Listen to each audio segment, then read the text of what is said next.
Hi guys, welcome to another video. Why would anybody in their right mind buy a luxury bag new from store anymore? Why, oh why? The prices are crazy, the customer service isn't always great, the quality isn't great. It is just insane. I've got quite a few reasons to share with you why you should never bother buying new from store again. And then we're going to look at the other side of it, because of course there's always two sides to every story. Let's get going. I've been thinking a lot about this recently. I've been trying to sell a few of my luxury bags, and I'm here to tell you it is not easy to sell anything at the moment, and that's okay. That is what the pre-love market is supposed to be, I assume.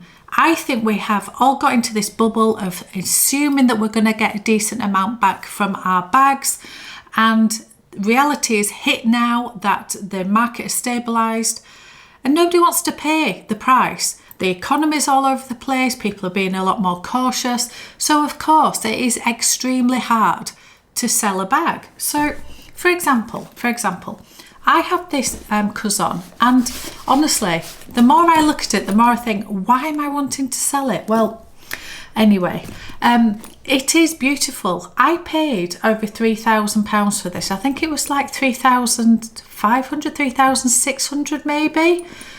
It was a lot of money. And I knew that at the time, and I knew that it wouldn't have a resale value, and we will come on to that, we will.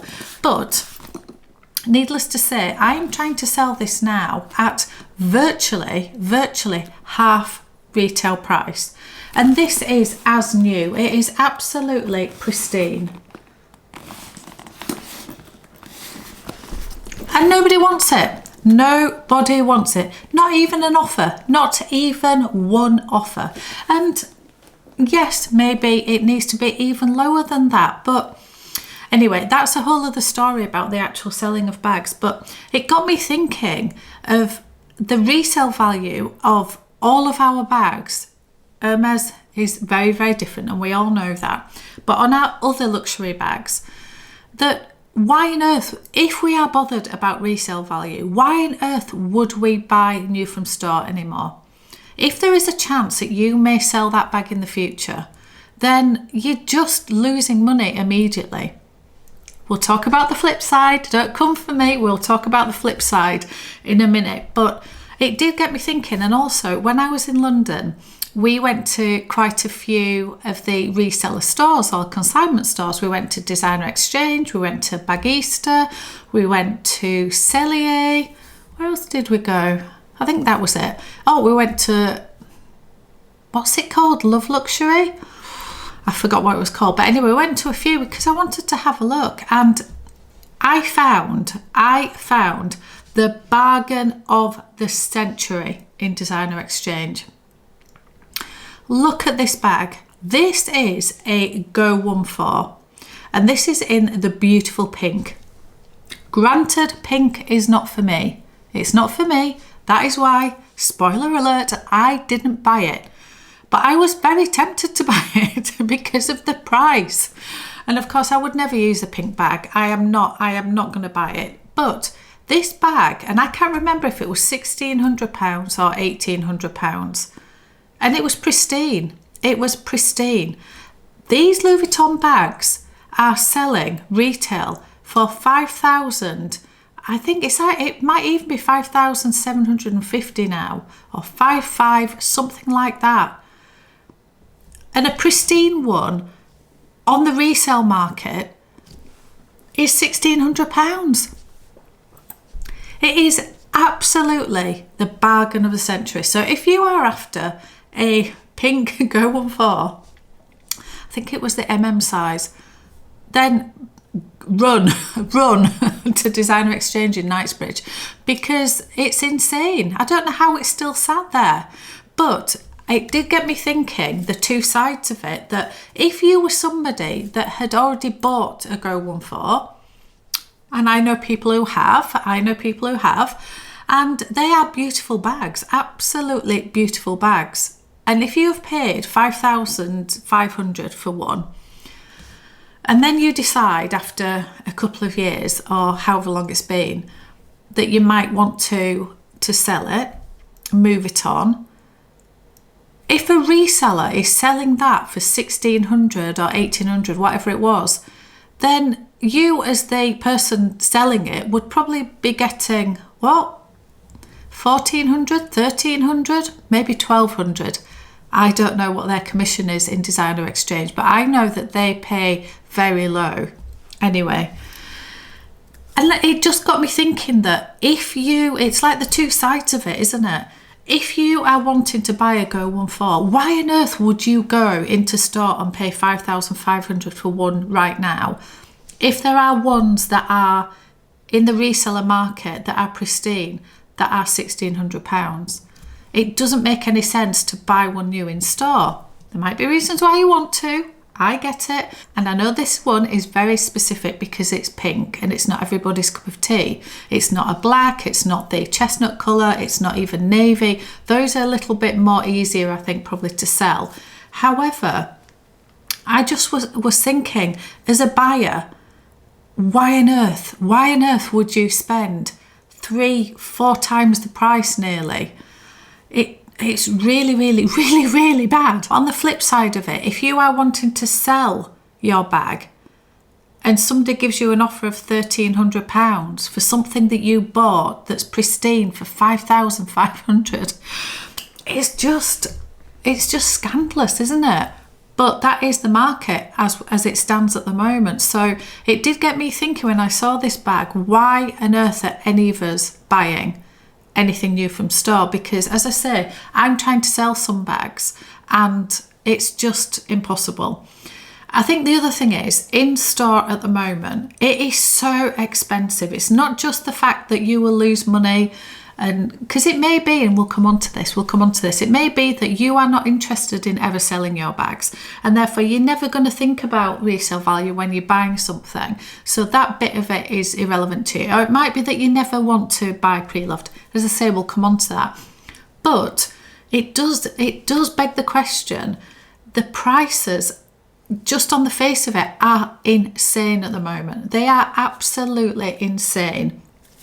I touched on this in a video the other day where it wasn't long ago that I was saying, can you believe we're at a stage where if there's a new luxury bag coming out, new from store, and it's £2,000, we feel it's a good price. When did that happen? Now it's £3,000. It really is.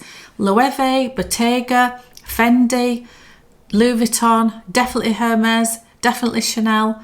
You look at any of them, even Saint Laurent, you know, even looking at the IKEA bag, all of the brands are charging 3,000 plus on some of their offerings, not even their top special pieces.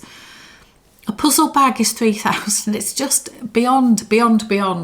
So I don't know. It's just gone so crazy since COVID that I just think none of the prices are worth it, and they're not. I've started buying a little bit more from the resale market, and I never used to do that. I never bought a pre-loved bag until a few years ago. I've been buying bags for 30 years or more. 30 years. And it's only very recently that I have dipped my toe into the water of pre-loved. And I think it is because the prices are just crazy. Most of us are ordinary people who cannot afford to keep buying these, and I can't afford to keep buying these. And the only reason that I do keep buying is because I sell some and then I have some funds to buy some more. It's an ongoing, never-ending cycle. I'm just going to grab my trendy. So I bought this recently. I bought this from Global Luxe Closet, and this was just under £3,000 that I paid, 2,800 and something, and it is absolutely beautiful. It's in the chevron. It's obviously in the lambskin, which isn't my favourite, but I have to say that this is half the price of these retail now. And yes, I know this one wasn't fully pristine. It has a few little scratches and knocks, but nothing that much. But it is the same bag, it's the same style, it's nothing Nothing different apart from, the only thing that is different is mine has the T-bars on the end of the straps.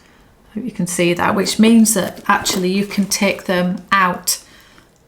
So you can take out the shoulder strap completely. This comes completely out, and that doesn't in the newer ones. And I actually prefer the fact that you can take it out, because it means that I can just have this handheld and I don't need to have the chain. And so I'm happy with that.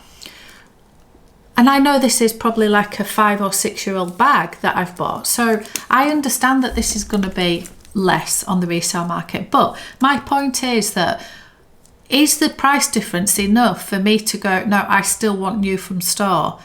Well, at £6,000, no, not when I can get one for half the price. So I think, and also just while I'm talking about this, I had a trendy in grey. Now it may be that the grey itself shows marks more. It may be that mine was quilted and not the chevron. Maybe that shows the marks more.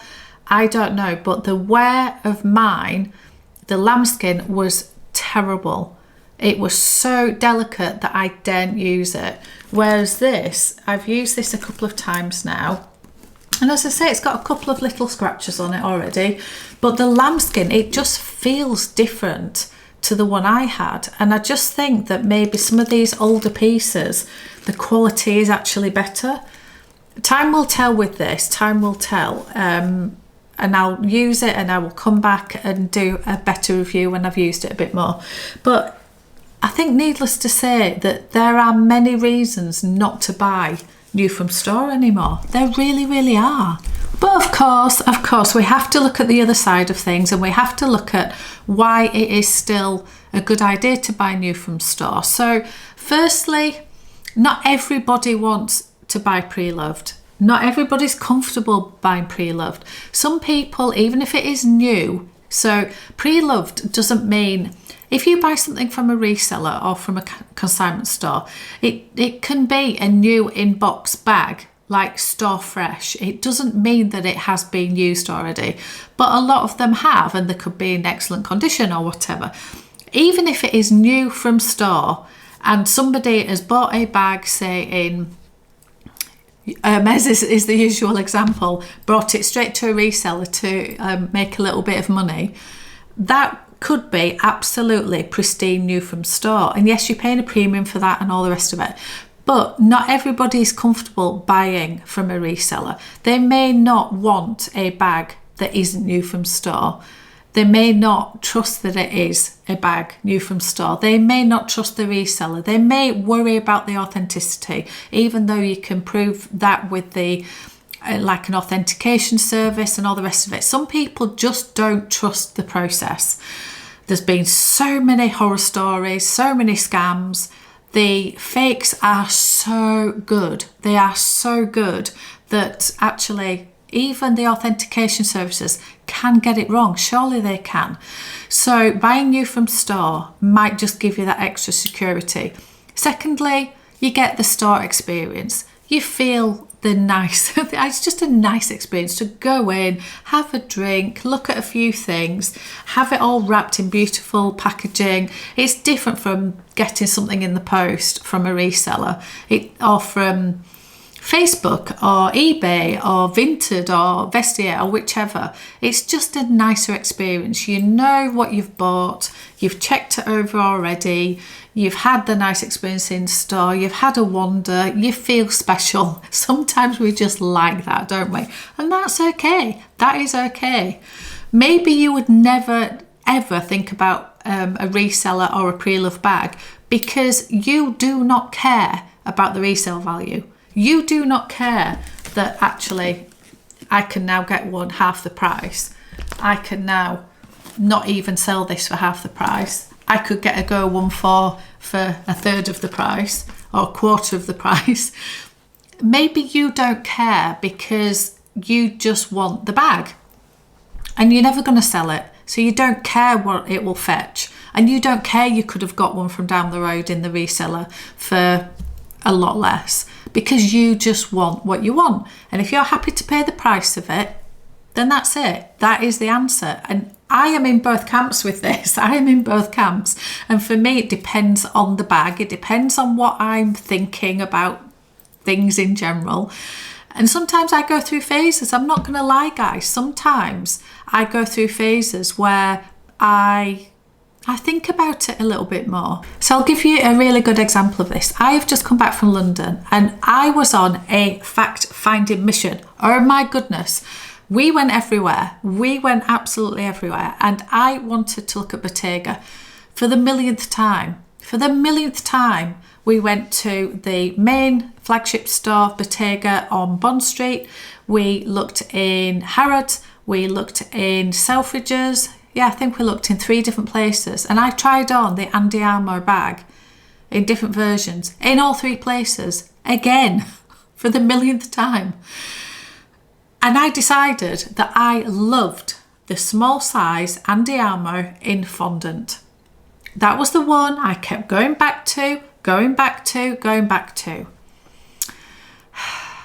Why didn't I buy it? There was something stopping me. And I was with Steph from Handbagaholic and I was with Nick from Living Life Loud with NJS. And I just said, I'm just not sure. And they both said, then leave it. And I said, there's something stopping me. And I think it is the thought that I really like, let me explain this a little bit more. I really like the medium size Andiamo and I really like the small size. I wish the small size had a little bit of a bigger top handle that you can easily put on the crook of your arm. And I know from other people that the leather softens and it will probably be fine over time. I just wish it was a little bit bigger. I love the medium size, but I will not pay £4,350 or whatever it is for a medium Andiamo bag. I just cannot. There's something in me that will not pay that. I just obviously don't feel that it's worth it. So I'm then compromising by looking at the smaller one because that's only 3,460, I think they are. So in my mind, it's like, well, that's quite a significant difference. So maybe I should look at the small one and maybe it'll be fine with the top handle, it'll be fine. And I don't have a bag this size and I have quite a few the size of the medium. And I'm trying to convince myself that the smaller one is the right one. And actually what it is there's also in the back of my mind, okay, well, if I just go for the medium one, then what is the resale value going to be in 2 years' time if I decide that I'm going to sell it on? Because I've got in this pattern of buying things and selling them and I don't want to keep doing that, and it's clouding my decision on what I'm going to buy because I'm thinking it's going to be worth half the price in 2 minutes. So then I'm thinking, should I just buy one pre-loved? And then I go around in circles and circles, and then pre-loved, they all seem, on the Andiamos, they all seem reasonably priced, as in high price. They're actually very, very similar to retail. They're not far off retail. Some are asking higher than retail because by the time you've added on Vestiaire, they're asking so much because they're trying to get a decent amount back that when I've added my buyer fee and all the rest of it that comes with it, it's more than retail and you can go and buy them retail. It's not like they're sold out. So I'm not going to buy something that's only just under retail. So I got myself in a spin. It tells me, don't bother. Don't bother. It's not truly what you want, because if it was, I wouldn't have all these doubts and worries about resale value. I would just be buying it because I love it. And that is what I want to get back to. I want to get back to forgetting about resale values, worrying about this, worrying about that, and just going back to buying what I love. And it may be that I buy something pre-loved because I see something that's a great buy. It may be that I buy new from store. Either is okay. It is all okay. But I just wondered what were your thoughts on this? Because seeing that you can buy a Go 14 for £1,600 blew my mind. So yeah, the resale market is very, very difficult. So that does show that there must be some bargains if you are the buyer. So anyway, I have a couple of unboxings that are coming. That will be the next video. So stay tuned for that. Anyway, thank you so much for watching and I'll see you on another one.